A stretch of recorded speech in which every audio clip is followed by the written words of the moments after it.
بسم اللہ الرحمن الرحیم۔ بہت ہی خوبصورت مجلس تھی اور بہت ہی قابل قدر ہے آپ کا یہ ادارہ جامعۃ الاحسان، جہاں بچوں کی طلباء کی حوصلہ افزائی کا اتنا بھرپور انتظام ہوتا ہے، اور بہت ہی لائق تحسین ہیں اس مدرسے کے محتمم جناب مولانا احسن سلفی صاحب، جو اس طرح کے پروگرام کر کے بچوں کی حوصلہ افزائی کراتے ہیں۔ تقریری مقابلے میں ظاہر ہے ہم نے یہاں پہ شرکت کی اور دیکھا سنا۔ موضوع کیونکہ فضائل کے باب میں سیدنا عمر فاروق رضی اللہ تعالی عنہ ایک نمایاں شخصیت ہیں، جن کے فضائل پر احادیث کثرت کے ساتھ موجود ہیں۔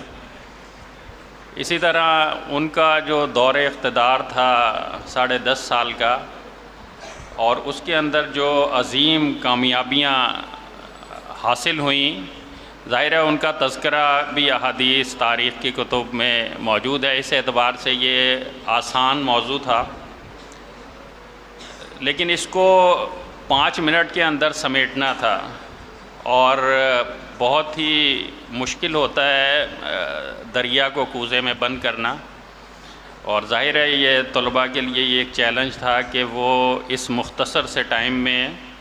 فضائل میں سے بھی کچھ بیان کریں، اور اس کے ساتھ ساتھ ان کے کارنامے جو حکومت میں آنے کے بعد انجام پائے اس میں سے بیان کریں۔ بہرحال سبھی نے اپنی بھرپور کوشش کی۔ تقریر کے معاملے میں میں یہ سمجھتا ہوں کہ جو سب سے زیادہ اہم بات ہوتی ہے وہ یہ کہ دل سے جو بات نکلتی ہے اثر رکھتی ہے، پر نہیں طاقت پرواز مگر رکھتی ہے۔ آپ کو اپنے اسٹیج پہ بڑے خطبہ نظر آتے ہیں،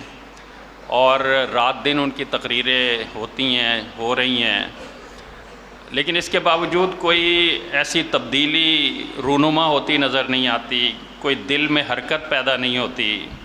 کوئی اصلاح کا جذبہ بیدار نہیں ہوتا، کوئی ایسے رول ماڈلز جن کا تذکرہ کیا جا رہا ہو ان کے ساتھ محبت اور وابستگی اور ان کو فالو کرنے کا ایک عزم پیدا نہیں ہوتا۔ وجہ کیا ہے؟ اور دوسری طرف کچھ ایسے خطبہ ہیں کہ جن کی تقریریں دل پر اثر انداز ہوتی ہیں اور انسان کی اصلاح کا سبب بن جاتی ہیں، صرف معلومات فراہم نہیں کرتے بلکہ وہ جذبہ فراہم کرتے ہیں کہ جو عمل کرنے کے لیے درکار ہوتا ہے، وہ جوش فراہم کرتے ہیں۔ علامہ احسان الہی ظہیر رحمۃ اللہ علیہ خطابت کے باب میں بہت بڑا نام ہے۔ اب ان کی طرز پر جو ہے نا کتنے لوگ آئے، خطابت کرنے کی کوشش کی، کرتے رہے، لیکن آپ کو پتہ ہے کہ ان کا نام بھی نہیں ہے داستانوں میں۔ لیکن علامہ صاحب جو 1987 میں شہید ہوئے، اور ان کی جو تقریریں ہیں اور ان کے جو خطاب ہے وہ آج تک لوگوں کے دلوں میں ان کی محبت زندہ ہے، ان سے تعلق زندہ ہے۔ ان کی تقریریں آج بھی بندوں کے اندر بجلیاں بھر دیتی ہیں۔ تو وجہ کیا ہے کہ دل سے بات نکلنی چاہیے۔ دوسری بات یہ ہے کہ اپنے آپ کو اتنا صورتحال جو ہمارے معاشرے کی ہے اس میں ہمیں اپنے آپ کو اتنا زیادہ بیدار کر لینا چاہیے کہ یہ ان کی اصلاح کی ذمہ داری ہے۔ میں نے علم حاصل کیا ہے، میں دین کا طالب علم ہوں، میں اس ممبر پر بیٹھوں گا اور بہت سارے لوگوں کی رہنمائی میری ذمہ داری ہوگی، تو ان کے اندر جو خرابیاں ہیں ان کو دیکھ کر اپنے آپ کو کڑھانا، جلنا کہ یہ کیا ہو رہا ہے یہ سب کچھ۔ اور اس میں پھر ایک اچھی تقریر جب بنتی ہے جب بندہ یہ سوچ رہا ہو کہ بھئی میں نے یہ بات ان کو سمجھانی ہے اور اس بات پر عمل کرانے کا ان کے اندر جذبہ پیدا کرنا ہے۔ تو جب وہ کوئی جو ٹارگٹ آپ رکھ کے کرتے ہیں نا، ایک تو یہ ہے نا کہ آپ نے تقریر کی تیاری کر لی، معلومات جمع کر لیں، احادیث جمع کر لیں، آیات کا انتخاب کر لیا، کچھ اشعار دیکھ لیے، اور وہ تقریر آپ نے بیان کر دی۔ لیکن ایک تقریر یہ ہے کہ آپ کے جو سامعین ہیں آپ کو اندازہ ہے کہ وہ اس ذہنی سطح کے لوگ ہیں، تو ان کو آپ نے یہ طے کرنا ہے کہ میں نے ان کو یہ بات سمجھا کر بات ختم کرنی ہے، یہ بات سمجھا کر میں نے اٹھنا ہے۔ تو اس تقریر میں جو جان ہوگی نا، وہ صرف معلومات فراہم کرنے والی تقریر میں وہ جان نہیں ہو سکتی۔ تو اس وجہ سے اللہ کے پیغمبر صلی اللہ علیہ وسلم کے بارے میں فرمایا گیا لعلہ کا باقی النفس کا اللہ یکون مومنین، پیغمبر اس غم میں آپ اپنے آپ کو ہلاک کر لیں گے۔ پیغمبر کے دل کی کیفیت اللہ سے تو پوشیدہ نہیں تھی، تو ان کے دل کی جو کیفیت ہے نا، اس کو اپنے پیش نظر رکھیں کہ یہ جلن اور کڑھن اور یہ احساس کہ لوگوں کی اصلاح کا یہ جذبہ جب بیدار ہوتا ہے نا، تو پھر تقریر کے اندر طاقت آتی ہے۔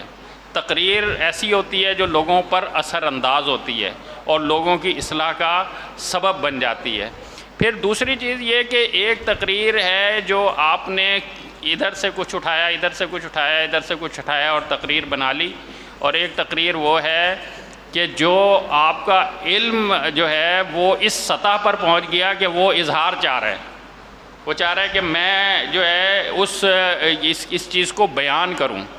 تو وہ یہ ان دونوں تقاریر میں بھی فرق ہے۔ وہ جو تقاریر ہیں وہ اس کی علمی سطح صرف وہ چند آیتوں حدیثوں اس تک محدود ہوگی، لیکن یہ جو آپ کے علم اس سطح پر پہنچ گیا ہے، مطالعہ آپ کا اتنا وسیع ہو گیا ہے اس کے بارے میں، موضوع کے بارے میں، کہ اب آپ کا زبان پر وہ الفاظ آ رہے ہیں یا وہ تقریر آپ کی ذہن میں آ چکی ہے اور وہ آپ کرنا چاہتے ہیں، تو اپنے مطالعے کو بڑھانے کی ضرورت ہے۔ اب سیدنا عمر فاروق رضی اللہ تعالیٰ عنہ جو عشرہ مبشرہ میں شامل تھے،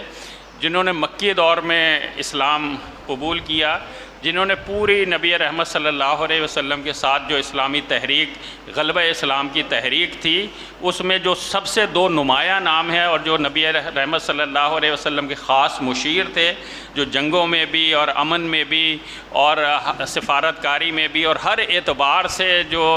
جن کا مشورہ لینا ناگزیر تھا۔ اور یہ بھی بڑی عجیب بات ہے کہ سیدنا ابو بکر صدیق رضی اللہ تعالیٰ عنہ اور سیدنا عمر فاروق رضی اللہ تعالیٰ عنہ دو مختلف مزاج کے لوگ تھے۔ ایک ذرا افہام و تفہیم اور اس اعتبار سے بات کرنے والے، اور ایک ذرا انتہائی جارحانہ رائے رکھنے والے، اور نبی کریم صلی اللہ علیہ وسلم دونوں کی آرا لیتے تھے، اور کہیں پہ آپ نے سیدنا ابو بکر صدیق کی آرا کو فوقیت دی اور کہیں پر یہ لیڈر کا کام ہوتا ہے کہ کس موقع پر جاریت کرنی ہے اور کس موقع پر افہام و تفہیم کی بات کرنی ہے۔ ایک طرف وہ معاہدہ کیا ہوا ہے حدیبیہ کا، اور جب وہ معاہدے کی خلاف ورزی کر دی مشرکین مکہ نے، اب ابو سفیان یہاں در بدر ہو رہے ہیں مسجد مدینہ میں آ کر، اور ان کی سنی نہیں جا رہی۔ یعنی ایک طرف اتنا امن کی اتنی اہمیت اور اس کو اختیار کرنے کا ان کی ہر طرح کی شرائط مان لی، صلح کر لی، اور اب وہ دوبارہ اس صلح کو بحال کرنے آ رہے ہیں، لیکن اس وقت ان کی بات نہیں مانی جا رہی ہے۔ تو یہ لیڈر کا کام ہوتا ہے۔ تو اب ایسے مشیر جو ہر انداز سے سوچنے والے ہوں، تو عمر فاروق رضی اللہ تعالیٰ عنہ کا انداز یہ عجب تھا۔ پھر جب سیدنا ابو بکر صدیق رضی اللہ تعالیٰ عنہ اس دنیا سے رخصت ہونے لگے، کیسا وہ مرحلہ تھا، یعنی وہ ظاہر آخرت کی فکر تھی، پتہ تھا جو کچھ کیا ہے جواب دینا اللہ کے سامنے ہے، اور اب میں کوئی ایسا فیصلہ کر جاؤں جس کے اثرات آئندہ امت پر پڑنے ہیں، اور اگر کوئی غلط فیصلہ کر گیا تو کیا بنے گا۔ لیکن ابو بکر صدیق نے سیدنا عمر فاروق کو نامزد کیا اور خلافت کے لیے نامزد کر کے گئے کہ میرے بعد یہ خلیفہ ہونے، یعنی اتنا مردم شناس آدمی تھے۔ حالانکہ لوگوں نے کہا کہ بھئی یہ انتہائی جارحانہ رویہ رکھنے والے شخصیت کے مالک ہیں، کہیں جب ان کے اوپر جو بوجھ پڑے گا نا خلافت کا تو